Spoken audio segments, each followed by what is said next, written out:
বন্ধুরা আজকের এই ভিডিওতে তোমাদেরকে আমি দেখাবো এই বাচ্চাদের এই ইউনিক ড্রেসটা কি করে আমি কাটিং এবং সেলাই করেছি পুরোটা এই ভিডিওতে দেখাবো। তোমাদের ঘরে যদি ছোট্ট বাচ্চা থাকে 5 থেকে 8 বছর বয়সী, তাদের জন্য তোমরা এরকম ইউনিক ড্রেসটা কাটিং করে তৈরি করে দিতে পারো। দেখো এখানে পুরোটা কাটিং এবং সেলাই কিন্তু আমি এই ভিডিওতেই দেখাবো। তোমরা যদি এই জামাটা তৈরি করা শিখতে চাও অবশ্যই ভিডিওটাকে দেখো। এখানে দেখো পুরোটা কাটিং সেলাই তোমাদেরকে খুব সহজেই ধাপে ধাপে আমি তোমাদেরকে দেখাবো। দেখো এখানে প্রথমে টপ পার্টটা কাটিং করব, তার জন্য দেখো কাপড়টাকে এভাবে করে দুভাঁজ করে নিয়েছি। তারপর বন্ধুরা এখানে স্কার্ট পার্ট এবং এখানে বর্ডার দিয়ে পাইপিং দিয়ে আমি তৈরি করে দেখাবো। দেখো টপ পার্ট কাটিং করার জন্য প্রথমে এটা দুভাঁজ করে নিয়েছিলাম, তারপর এটাকে আবার দুভাঁজ করে মোট 4 ভাঁজ করে নিতে হবে। তারপর এখানে দেখো চওড়া লম্বার মাপটা নিয়েছি 10.5 ইঞ্চি এবং চওড়াটা নিয়ে নিচ্ছি 7 ইঞ্চিতে। এখানে 5 থেকে 7 বছর বয়সী বাচ্চাদের জন্য তোমরা এরকম মাপ নিয়ে জামাটা কাটিং করে নিতে পারো। দেখো এখানে এবার কাঁধের মাপটা নিয়ে নেব 5 ইঞ্চিতে। বন্ধুরা কাঁধের মাপটা যা নেব মোহরার মাপটাও কিন্তু একই মতো নিয়ে নিতে হবে। 5 ইঞ্চিতে দেখো মোহরার মাপটা নিয়ে নিলাম। তারপর এইভাবে করে রাউন্ড শেপ করে নিতে হবে।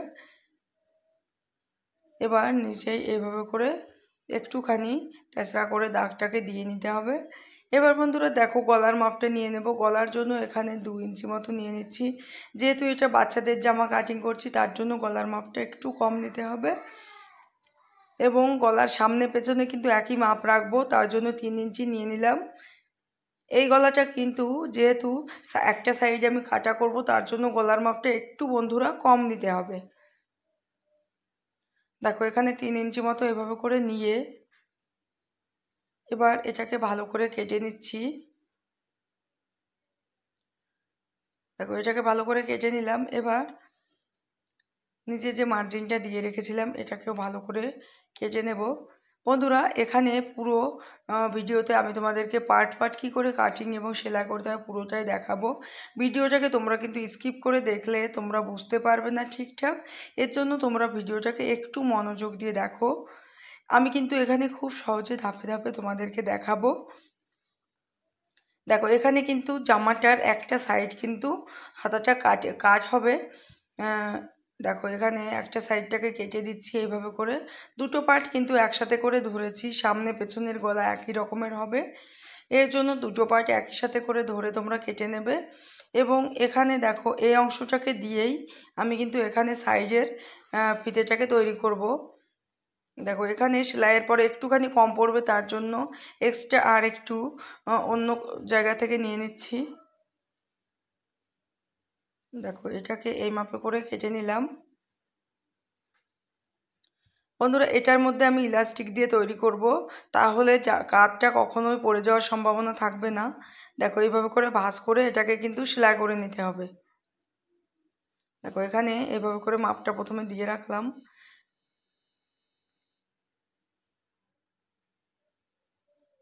এবার বন্ধুরা নিচের স্কার্ট পার্টটাকে রেডি করতে হবে। তার জন্য এখানে স্কার্ট পার্টটাও প্রথমে আমি কেটে নিয়েছি। দেখো এখানে দুভাঁজ করে নিয়েছি, সামনে পেছনের জন্য এভাবে করে তোমরা দুভাঁজ করে কেটে নেবে।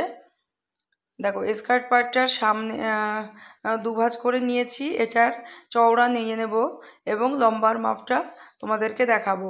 দেখো এখানে চওড়ার মাপটা দেখো এখানটায় 28 ইঞ্চি করে আছে, 28 ইঞ্চি। তাহলে 28-এর সাথে 2 দিয়ে গুণ করলে 56 ইঞ্চি মতো চওড়ার মাপটা নিয়েছি এবং লম্বার মাপটা এখানে স্কার্ট পার্টের যে ঝুলের মাপটা সেটার মাপটা নিয়েছি এখানে 16 ইঞ্চি মতো। তারপর বন্ধুরা এটাকে সাইড করে এবার রেখে দিলাম। এবার দেখো তোমাদেরকে দেখাচ্ছি যে উপরের ডিজাইন করে ফ্রিলগুলো তৈরি করব সেটার মাপটা এখানে দেখো এভাবে করে লম্বা করে ফিতের মতো করে কেটে নিতে হবে। এটার দেখো চওড়া নিয়েছি বন্ধুরা 4 ইঞ্চি মতো, এক্সট্রা এখানে দেখো হাফ ইঞ্চি মতো ডবল করে এখানে ভাঁজ করে আগে সেলাই করে নিয়েছি। তোমাদের বোঝার সুবিধার্থে আমি তোমাদেরকে দেখিয়ে দিলাম। এবার বন্ধুরা দেখো টপ পার্টের সামনের পার্ট এবং পেছনের পার্ট একসাথে করে দেখো ধরে নিতে হবে এভাবে করে। দেখো এটা গেল সামনের পার্ট। বন্ধুরা তোমরা হাতার যেই সাইডটা কাটা যেদিকে দেবে সেই মতো করে তোমরা তৈরি করে নেবে। এখানটায় কিন্তু আমি হাতাটাকে কাটাটা বা সাইডের দিকেই রাখবো, তার জন্য এইভাবে করে কেটে নিয়েছি।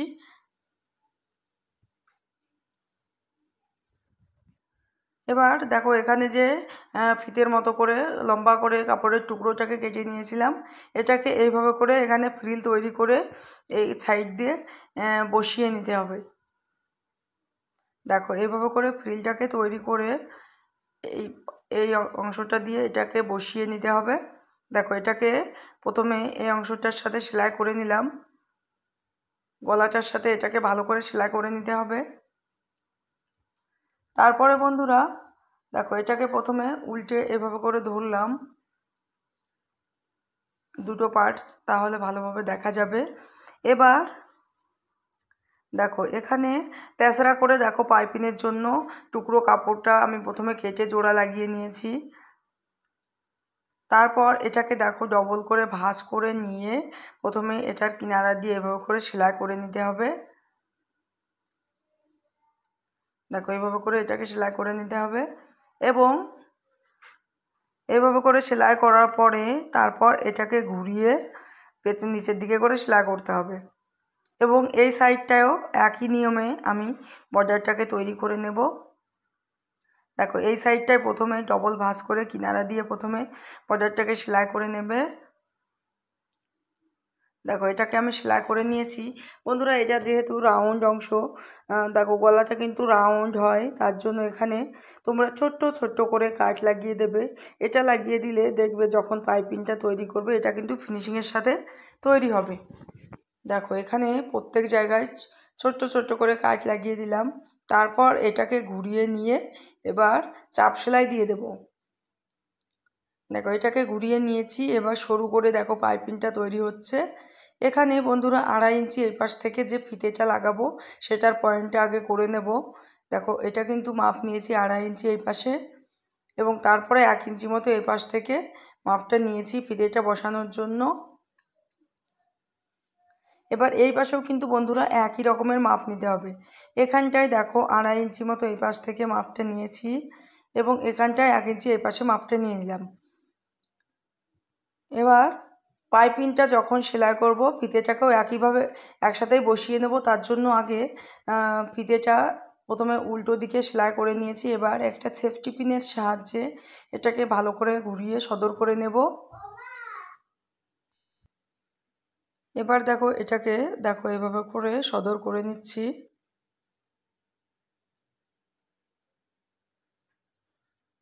বন্ধুরা তোমাদের বোঝার সুবিধার্থে আমি কিন্তু পুরোটা পার্ট কী করে জামাটাকে কাটিং করলাম সেলাই করলাম পুরোটাই দেখাচ্ছি। আশা করি তোমরা এই ভিডিওটা দেখে খুব সহজেই এটা বুঝতে পারবে। তবুও তোমাদের নতুনদের যদি বুঝতে কোথাও অসুবিধা হয় সেটা আমাকে কমেন্ট বক্সে জানাবে। দেখো বন্ধুরা এবার এর মধ্যে দিয়ে ইলাস্টিকটাকে ঢুকিয়ে নিচ্ছি। ইলাস্টিকটাকে এর মধ্যে দিয়ে দেওয়ার পরে এটাকে জামাটার সাথে সেলাই করে নিতে হবে। দেখো এটাকে আমি প্রথমে এভাবে করে দুই পাশটায় সেলাই করে নেব, তারপরে জামাটার সাথে এভাবে করে দুই পাশটায় সেলাই করে নেব। দেখো এখানে পাইপিং দিয়ে ইলাস্টিকটা দিয়ে কিন্তু এটাকে সেলাই করা হয়ে গেছে। এবার বন্ধুরা এটাকে উল্টে ধরে এই দুই পাশটায় আগে সেলাই করে নেব। দুই সাইডটা এভাবে ভালোভাবে সেলাইটা করে নেব। দেখো জামাটার দুই সাইডটা সেলাই করা হয়ে গেছে। এবার নিচের স্কার্ট পার্টটাকে এভাবে করে রেডি করে জামাটার সাথে সেলাই করব। দেখো এইভাবে করে ফ্রিলগুলোকে ভালো করে তৈরি করে নিতে হবে। দেখো ফ্রিলগুলোকে তৈরি করে এটাকে পুরো কমপ্লিট করে নিয়েছি। দেখো জামাটার সাথে একদম বরাবর এসছে কিনা তোমরা এভাবে করে একটু মাপ নিয়ে দেখে নেবে।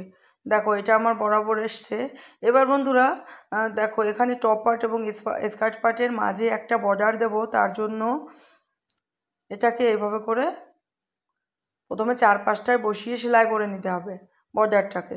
তারপরে জামাটাকে এইভাবে উল্টে দিয়ে স্কার্ট পার্টটাকে উল্টে দিয়ে সদর পার্টের সাথে সদর পার্টটাকে ভেতরের দিকে রেখে এভাবে করে সেলাই করে নেব। বন্ধুরা তোমরা চাইলে কিন্তু পাইপিংটা নাও দিতে পারো। দেখো এখানটায় পুরো এটা আমার রেডি হয়ে গেছে। জামাটা ইউনিক ডিজাইন, এই জামাটা কিন্তু খুব সহজেই তৈরি করা যায়। দেখো এখানে যে বোয়াও লুকটা দেব সেটাকে তৈরি করার জন্য দেখো এটাকে এইভাবে করে উল্টে নিয়ে প্রথমে দুই পাশটায় সেলাই করে নিয়েছি, তারপরে এটাকে এইভাবে করে উল্টে নেব। উল্টে কোনাগুলোকে ভালো মতো বের করে নিতে হবে। 4টে কোনায় ভালো করে বের করে নিয়েছি। দেখো এইভাবে করে কোনাগুলোকে বের করে নেবে। তারপরে বন্ধুরা দেখো এটাকে এইভাবে করে দুই ভাঁজ করে নিয়ে দেখো মাঝখানটায় চেপে তারপর এখানে মার্জিন দিয়ে দিলাম মাছ বরাবর। তারপরে এবার সুতো নিয়ে এটাকে ভালো করে সেলাই করে নেব। তোমরা চাইলে এইরকম ভাঁজ ভাঁজ করে নিয়েও এটাকে সেলাই করতে পারো। এখানে আমি দেখো এইভাবে করে সুতো দিয়ে তোমাদেরকে এমনি সেলাই করে দেখাচ্ছি। বন্ধুরা আমার এই ভিডিওটা তোমাদের যদি ভালো লাগে ভিডিওতে অবশ্যই একটা লাইক দিয়ে দেবে, এবং চ্যানেলে যদি তোমরা কেউ নতুন হয়ে থাকো অবশ্যই চ্যানেলটাকে সাবস্ক্রাইব করে পাশে থাকা লাল বেল আইকনটি অল নোটিফিকেশান দাবিয়ে রাখবে, তাহলে আমার ভিডিওর নোটিফিকেশান তোমরা সঙ্গে সঙ্গেই পেয়ে যাবে। দেখো এখানে কিন্তু বোয়াও লুকটা দেখো তৈরি হয়ে গেছে।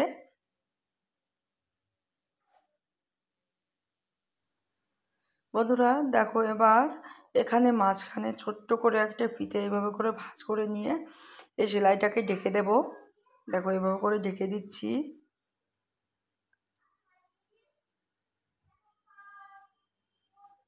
এবার এক্সট্রা কাপড় এটাকে কেটে বাদ দিয়ে দিতে হবে। তারপর বন্ধুরা এটাকে এইভাবে করে ঢেকে নিয়ে সুতো দিয়ে ভালোভাবে সেলাইটা করে নিতে হবে।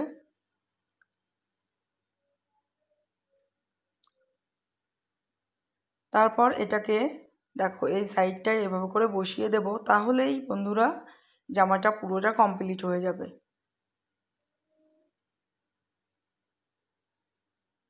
বন্ধুরা ভিডিওটা প্রথম থেকে শেষ পর্যন্ত দেখার জন্য তোমাদের অসংখ্য ধন্যবাদ। দেখো এরকম একটা ইউনিক জামার ডিজাইন কিন্তু খুব সহজেই তৈরি করা যায়। তোমরা চাইলে তোমাদের ঘরে যদি ছোট্ট বাচ্চা থাকে 5 থেকে 8 বছর বয়সী, তাদের জন্য তোমরা এরকম একটা সুন্দর ইউনিক জামার ডিজাইন তৈরি করে দিতে পারো। ভিডিওটা প্রথম থেকে শেষ পর্যন্ত দেখার জন্য তোমাদেরকে অসংখ্য ধন্যবাদ। আবার দেখা হবে নেক্সট ভিডিওতে।